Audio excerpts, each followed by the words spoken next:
बिस्मिल्लाहिर्रहमानिर्रहीम। कैसे हैं भैया आप लोग? रटना नहीं है, समझना है। Syntax book board second year chemistry chapter number 3 organic compounds का पार्ट 6 हम करने जा रहे हैं। कॉपी पेंसिल ले लीजिए, लेक्चर को नोट करना है और मुस्कुराते रहना है। कैरेक्टरिस्टिक्स ऑफ ऑर्गेनिक कंपाउंड्स, ये पॉलीमराइजेशन चल रहा था, ठीक है।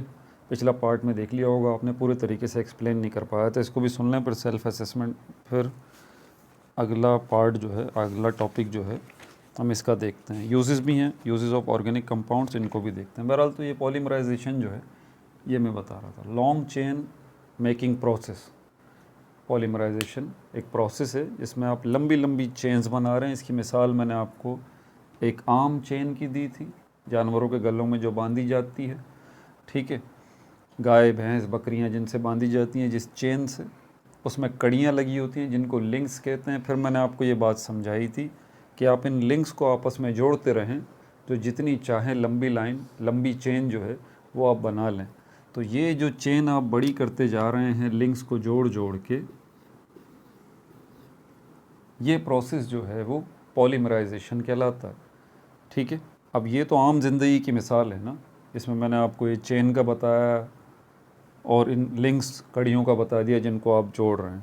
इंटरेस्टिंग बात यहाँ पर ये कि जितने भी लिंक्स हैं सब एक ही साइज़ के हैं, एक ही क्वालिटी के हैं। ये बात ध्यान में रखिएगा। इनमें से कोई लिंक जो है ऐसा नहीं है कि एक सिल्वर का है तो एक गोल्ड का है, एक आयरन का है, ठीक है, या किसी का साइज़ जो है बड़ा है, किसी का साइज़ छोटा है। नहीं, ऐसी कोई बात नहीं है। मतलब क्वालिटी वाइज भी सारे लिंक्स एक ही जैसे हैं, शक्ल वाइज भी, स्ट्रक्चर वाइज भी, ज्योमेट्री भी बिल्कुल कार्बन कॉपी हैं एक दूसरे की। सारे लिंक्स बिल्कुल एक जैसे हैं। अब केमिस्ट्री की दुनिया में जब हम बात करते हैं पॉलीमराइजेशन की, तो यहाँ पर जो चेन है, तो ये जो चेन है ये किससे मिलके बनी है? ये मिलके बनी है स्मॉल मॉलिक्यूल्स से, स्मॉल मॉलिक्यूल्स से, छोटे छोटे मॉलिक्यूल्स। जैसे यहाँ पर लिंक्स हैं, छोटे छोटे लिंक्स, और उनसे बड़ी सी लंबी चेन बन रही है। इन्हीं लिंक्स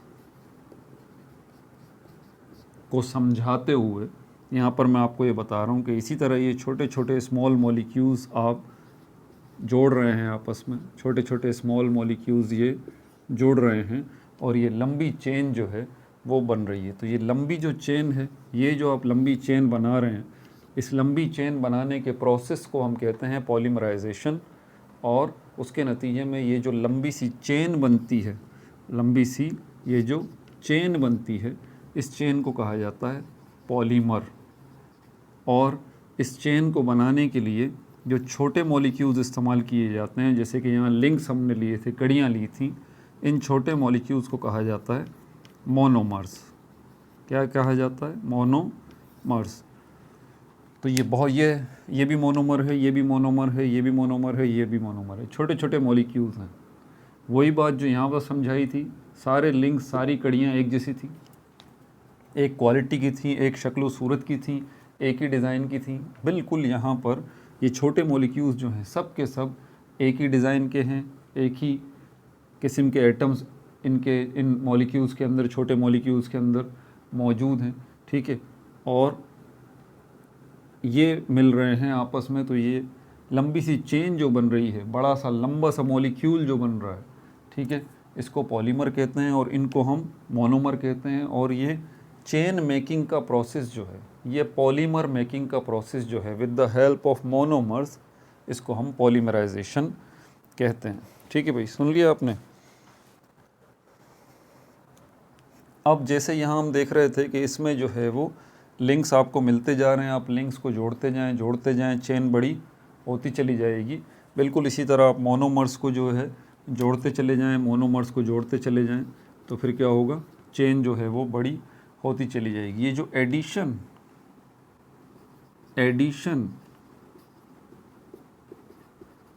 एडिशन ऑफ मोनोमर्स हो रहा है, एडिशन ऑफ मोनोमर्स हो रहा है, इसको कहा जाता है, is called condensation, is called condensation. इसको भी नोट कर लें, ठीक है। इसको क्या कहा जाता है? Process of addition of monomers is called condensation, ठीक है। ये जो पॉलीमर्स हैं, ये लंबी लंबी चेन वाले जो मॉलिक्यूल्स हैं, ये पॉलीमर्स, इनको जो है वो मैक्रो मॉलिक्यूल्स भी कहा जाता है। मैक्रो का मतलब होता है बड़े, मैक्रो मॉलिक्यूल। ठीक है भाई, अब इनकी कुछ एग्जांपल्स वगैरह आप नोट कर लीजिए। कंडेंसेशन की डेफिनेशन जो है वो नोट कर लीजिए यहाँ पर। इस जगह पर कंडेंसेशन का क्या मतलब है? एडिशन ऑफ मोनोमर्स, इसको कंडेंसेशन कहा जाता है। ठीक है, और ये पॉलीमराइजेशन की डेफिनेशन भी लिख लीजिए।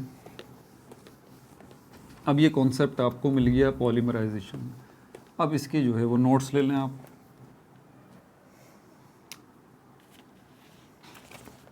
पॉलीमराइजेशन क्या है? प्रोसेस है, process of making long chain of molecules, process of making long chain of molecules, जिनको हम क्या कहते हैं? पॉलीमर कहते हैं। इनको हम क्या कहते हैं? पॉलीमर कहते हैं। By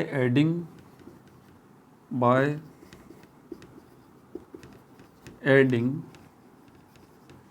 small molecules, by adding small same molecules, जिनको हम मोनोमर्स कहते हैं। ठीक है भाई, एग्जाम्पल इसकी,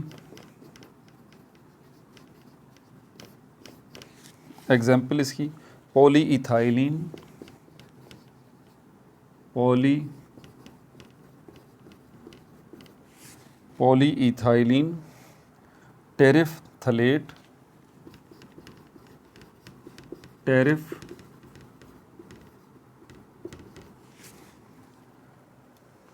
टेरिफ्थलेट, जिसको हम इन शॉर्ट PET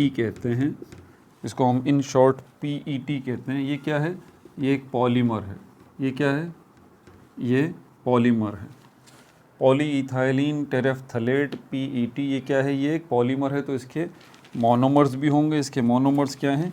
दो किस्म के इसके मोनोमर्स हैं। यहाँ पर ध्यान में रखिएगा, दो किस्म के मोनोमर्स हैं यहाँ पर। ठीक है, एक जो किस्म है हमारे पास वो कहलाती है टेरिफ्थलिक एसिड,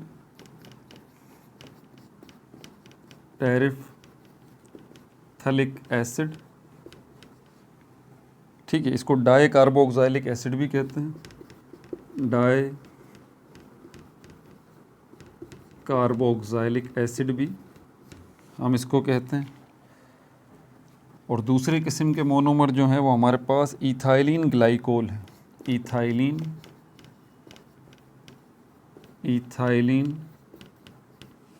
ग्लाइकोल,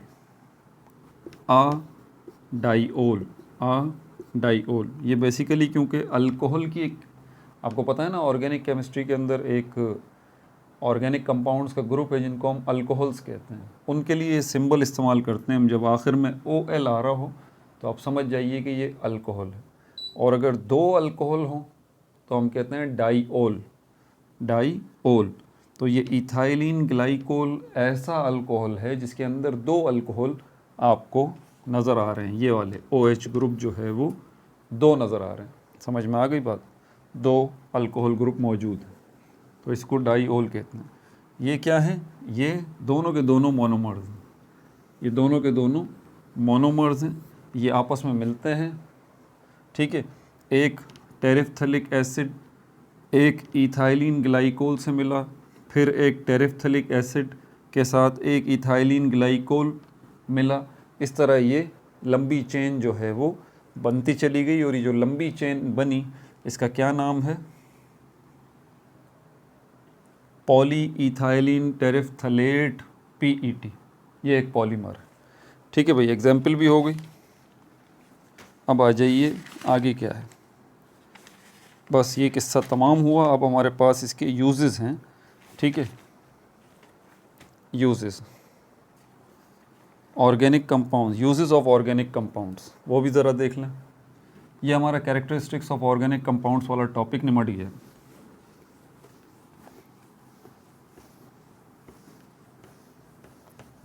अब चलते हैं uses of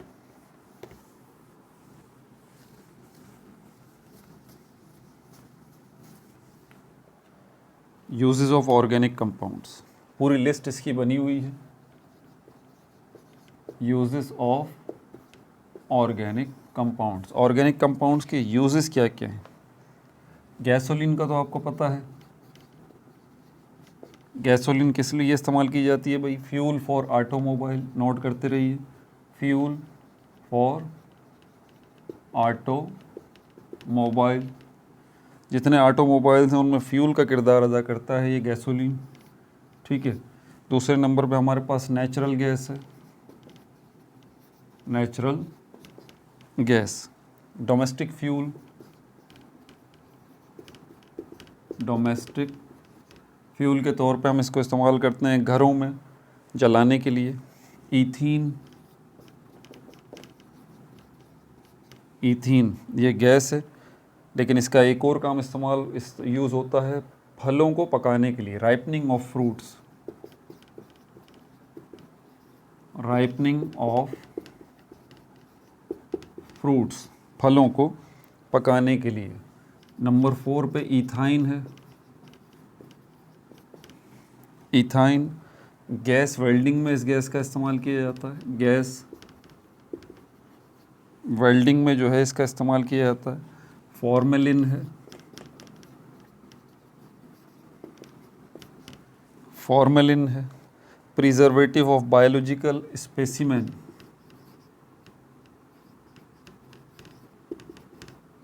preservative of biological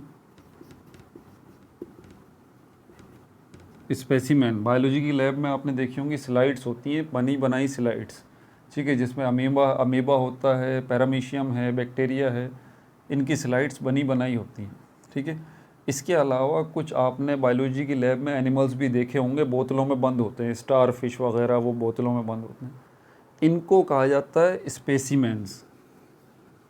ये जो एनिमल्स प्लांट्स वगैरह आपको बोतलों में बंद नज़र आ रहे हैं ना, इनको क्या कहते हैं? स्पेसिमेंस, बायोलॉजिकल स्पेसिमेंस इनको कहा जाता है।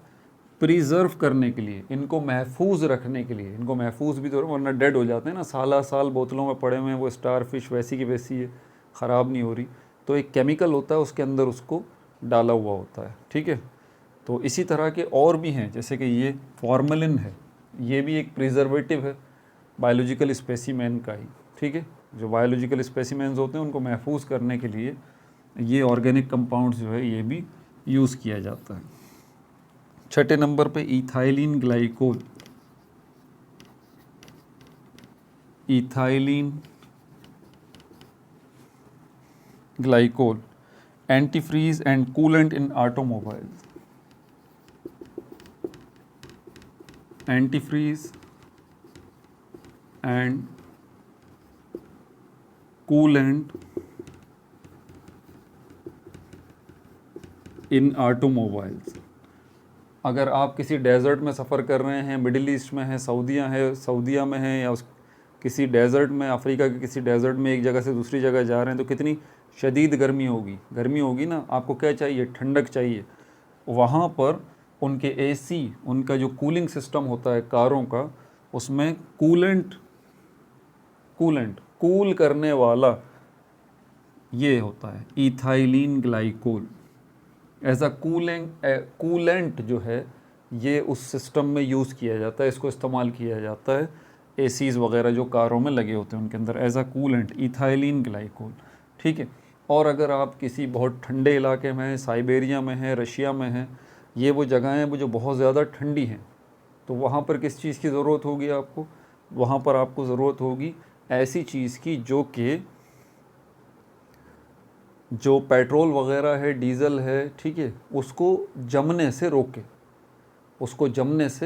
रोके, ठीक है, क्योंकि ठंड बहुत होती है ना, तो ये पेट्रोल वगैरह जो गाड़ियों के अंदर होता है ये जम भी तो सकता है, फ्रीज़ हो सकता है, तो वहाँ पर एंटी फ्रीज़ आपको केमिकल चाहिए, एंटी फ्रीज़। तो ये इथाइलिन ग्लाइकोल जो है ये दोनों काम करता है ऑटोमोबाइल्स के अंदर, कूलिंग सिस्टम में भी इस्तेमाल होता है एज अ कूलेंट, और आपके जो है वो ठंडी जगहों पे आपके ये जो पेट्रोल वगैरह है, डीज़ल है, ये जम न जाए ठंड से, तो एंटी फ्रीज़ के तौर पे भी इसको हम इस्तेमाल करते हैं। और ये क्या है? ये एक ऑर्गेनिक कंपाउंड है, ठीक है।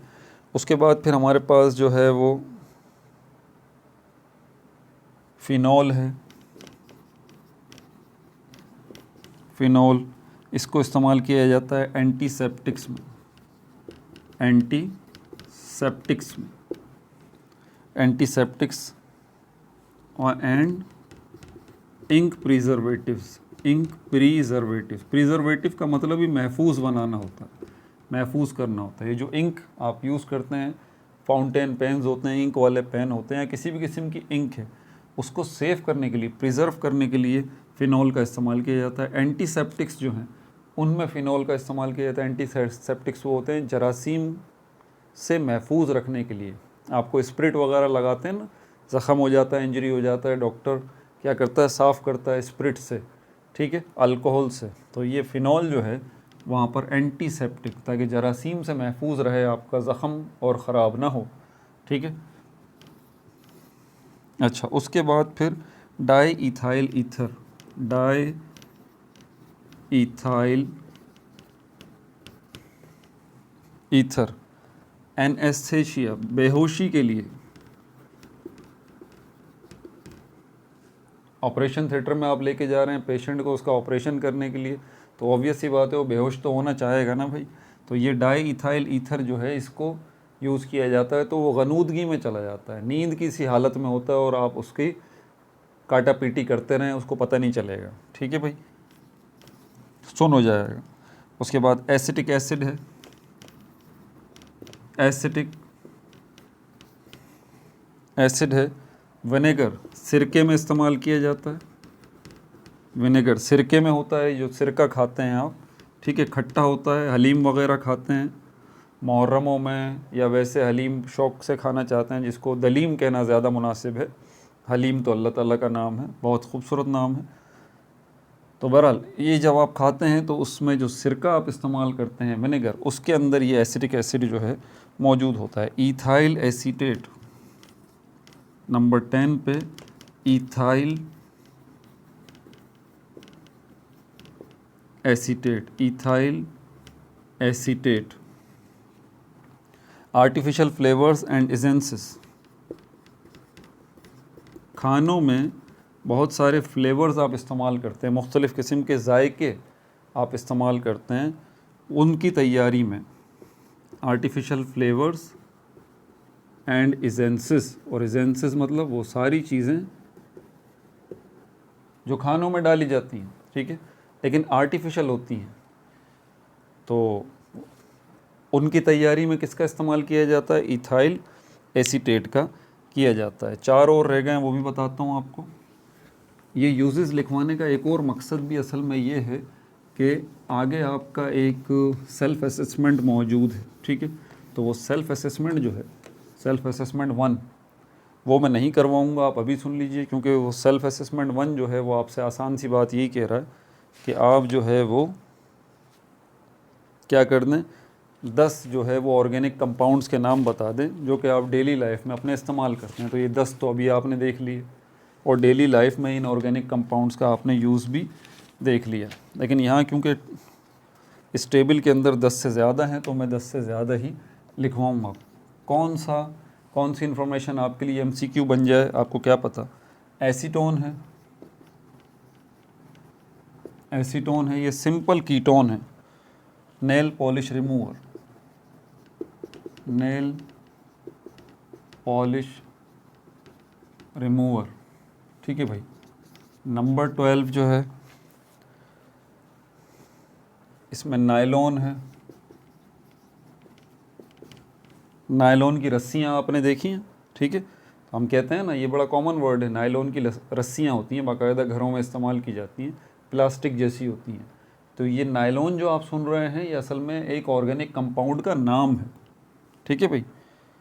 इससे रोप्स बनती हैं, इसी ऑर्गेनिक कंपाउंड नायलॉन से रोप्स भी बनती हैं, एंड फिश नेट्स, मछलियों को पकड़ने के लिए जो जाल होता है वो भी इसी नायलॉन से बनता है। पॉलिस्टर, ये धागे की एक किस्म है, अगर आपने सुनी हो, पॉलिस्टर, पॉलिस्टर जिसको कहते हैं धागा। फैब्रिक्स, फैब्रिक्स का मतलब धागा होता है, फैब्रिक्स का मतलब धागा होता है। ये आर्टिफिशियल धागा है, सिंथेटिक धागा है, जिससे कपड़ा बनाया जाता है, ठीक है। पॉलिस्टर के कपड़े आपने देखे हैं ना, ये आर्टिफिशियल धागा है। कपड़ा कोई सा भी हो वो धागे से बनता है, ठीक है। तो कुछ धागा नेचुरली होता है, जैसे कि सिल्क वर्म है, ठीक है, रेशम का कीड़ा है, वो रेशम बनाता है। इसी तरह कॉटन है, कपास, उससे भी धागा बनता है, और रेशम का कीड़ा जो रेशम बनाता है उससे भी धागा बनाया जाता है। और कुछ धागा आर्टिफिशियली भी तैयार किया जाता है लैब में।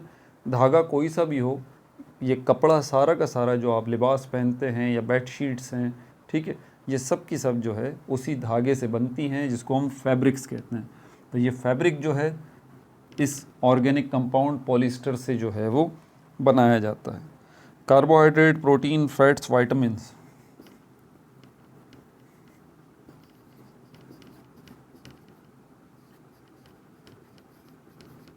कार्बोहाइड्रेट्स, प्रोटीन, फैट्स, विटामिन्स, ये क्या हैं भाई? ये फूड कंपोनेंट्स हैं। फूड कंपोनेंट्स आपकी खुराक के ये हिस्से हैं। फूड कंपोनेंट्स हैं आपकी खुराक के ये हिस्से हैं, ठीक है भाई। यूजेस भी हो गया। कल अगला टॉपिक जो अब इसमें हमारा रह गया है वो allotropic form of carbon, new allotropic of carbon, बक्की बॉल्स ये है, functional groups and homologous series है। 3 टॉपिक और रह गए, इंशाल्लाह एक ही वीडियो में ये कवर हो जाएंगे, चैप्टर तमाम हो जाएगा। सेल्फ असेसमेंट करेंगे, MCQs, short question answers, long question answer. अपना बहुत ज़्यादा ख्याल रखिएगा। No like, no subscribe, only share.